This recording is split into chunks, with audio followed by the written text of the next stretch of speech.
Hello, and welcome to Shrink, the podcast for the mind.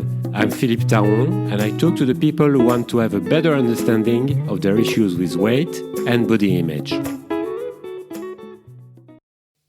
When it comes to weight loss, many people are focused on a target weight.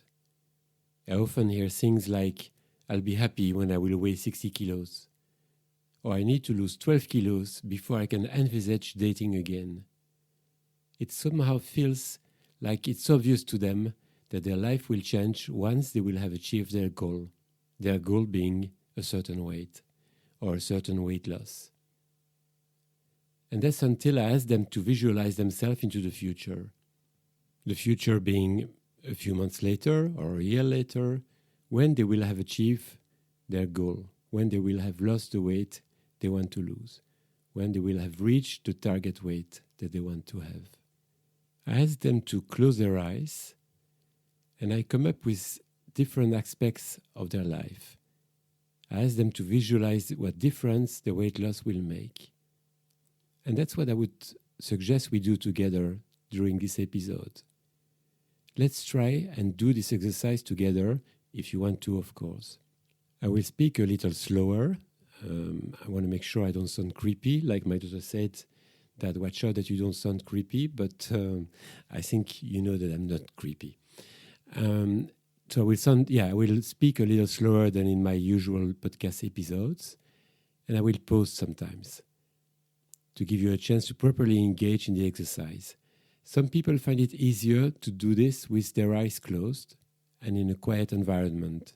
That really helps. Being in a quiet environment, it's quite essential in order not to be distracted, so that you can really focus on the exercise. Let's start by the image of the slimmer you. What happens when you're slimmer? Are you dressed up in another way? Like, do you want to start wearing the clothes that you were wearing when you were not the way that you have now? Are you moving differently? Do you feel freer in your movement? Is your style different? Do you see yourself having new habits? I mean, when you were slimmer, maybe you were going out more, maybe you were doing different sports, or is it even a different lifestyle that you think you will have once you will be slimmer? Think about it. At work, for example, what difference will it make? Will others expect more from you? That you will have more energy and you will somehow stop hiding? Will this create more competition with your colleagues? And how will you deal with that?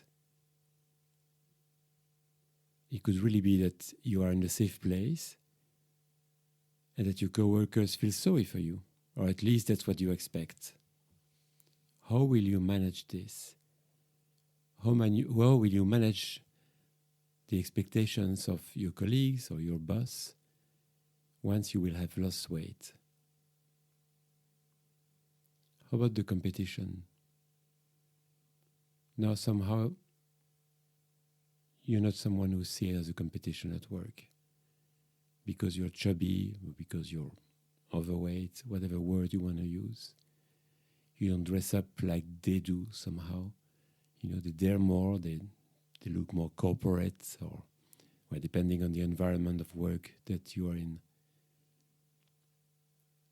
Is your weight loss going to make a difference at work? And how do you feel about that? I mean, it could really be that you're excited about it. It could really be that you think, yeah, at last I'm going to show them who I am. I'm going to show them what I'm capable of. I'm going to dress up nicely. I'm going to be part of the group. But maybe it's also scary because you haven't experienced that before. How about in your social life? Amongst your friends? You have probably shared with them your frustration about your weight, and they maybe know everything about the different diets you've tried. It has become part of your identity, something you frequently talk about. I'm too fat, I ate too much, I can't wear the dress that I used to wear, can't wear the suit or the shirt that I used to wear. Will your confidence and your energy be challenging for them? Will it be confronting for them? What if some of them are overweight? Will they start envying you? It's not unusual that when we're overweight, or we have a friend who's also overweight, and somehow it creates a bond. We know what it's like. Are you afraid that somehow you will lose your place amongst your friends? If you stop being a pleaser, for example, or the always jolly one, will this affect your relationship with your friends? I'm really talking about your place amongst your friends.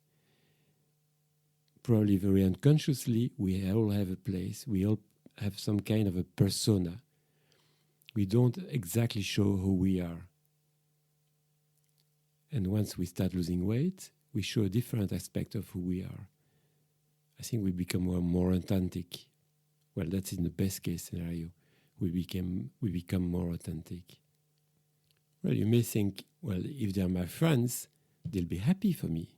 And yes, of course, some will be very happy for you. Most of them will be very happy for you, or just happy, maybe not very happy.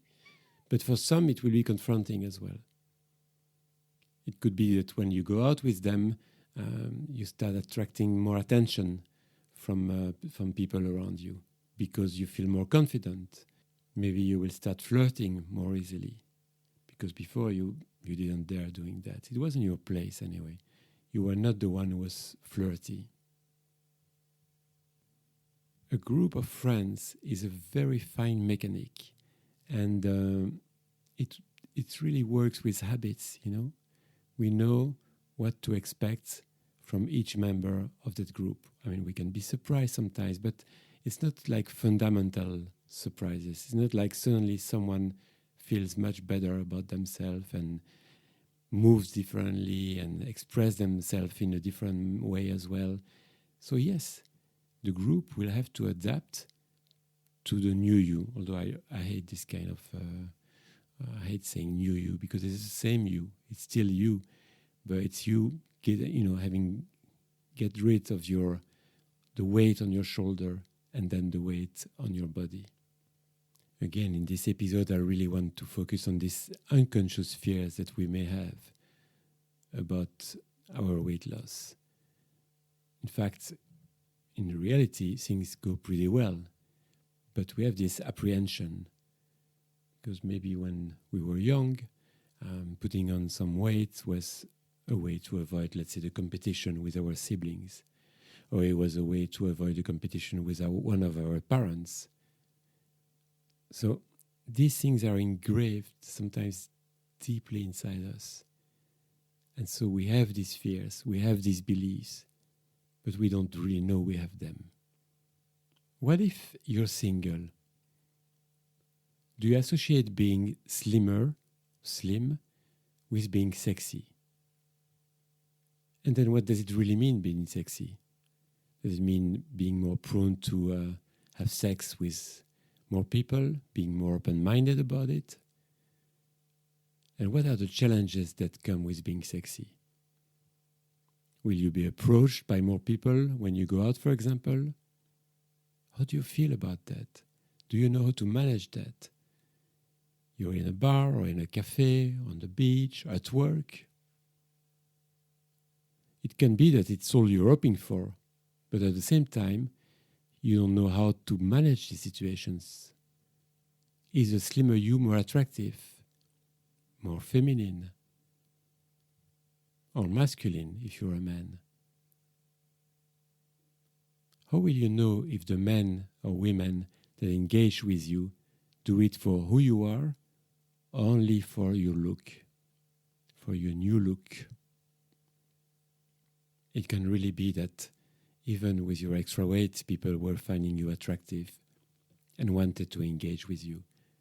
But it's probably your fears and your body language that stopped them from doing so.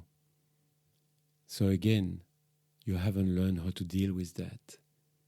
And it's scary. How do I say no to someone who wants to start chatting with me, who's flirting with me?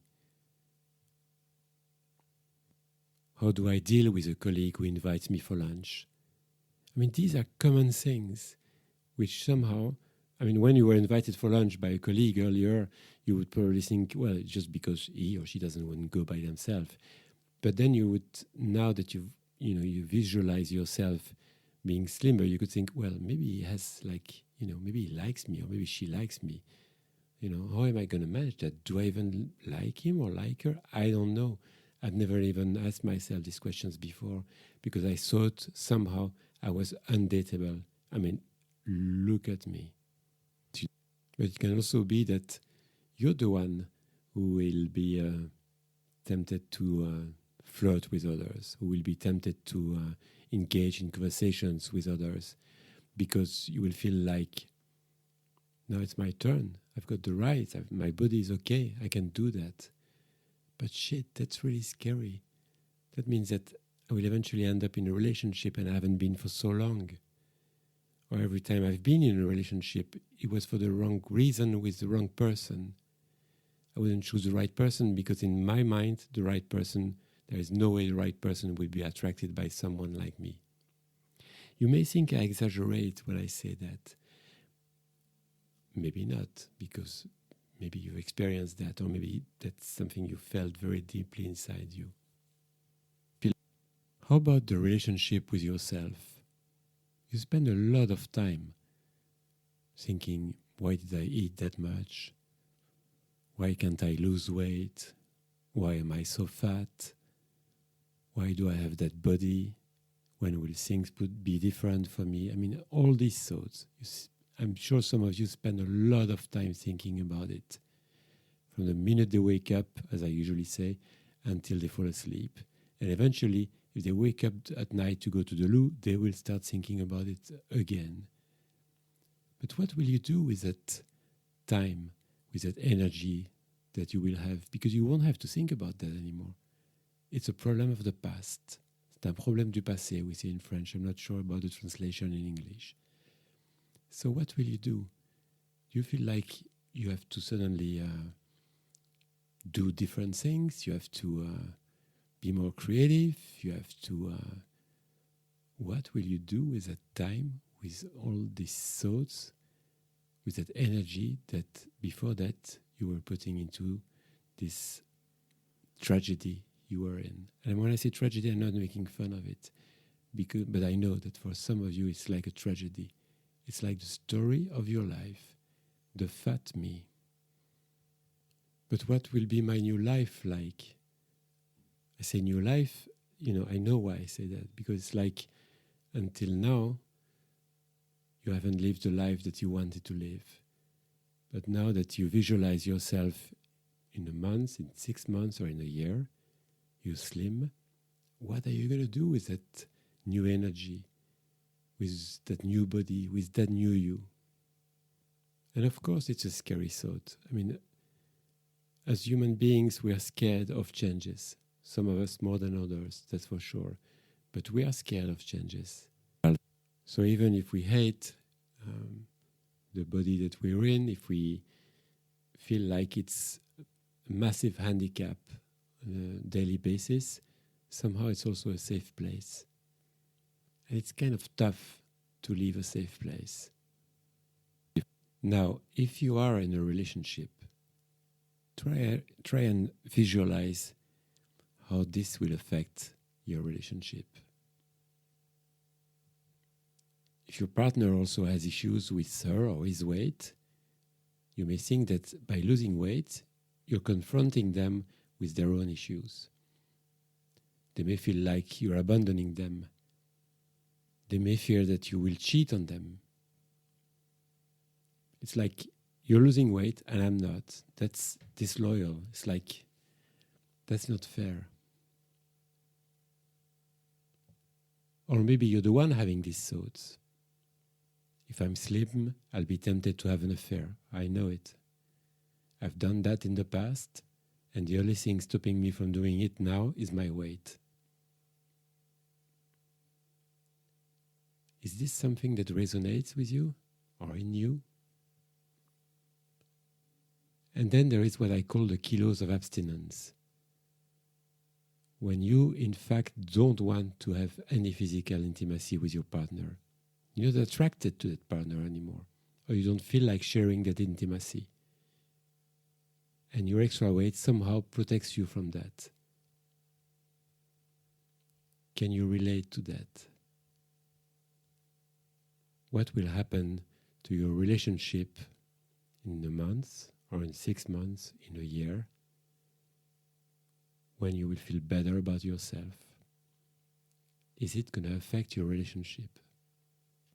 Do you somehow have the feeling that the only reason why you're staying with that person that you're with is because there's no way you will find anyone else by being overweight?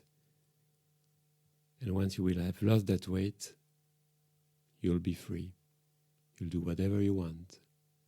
But that's so scary.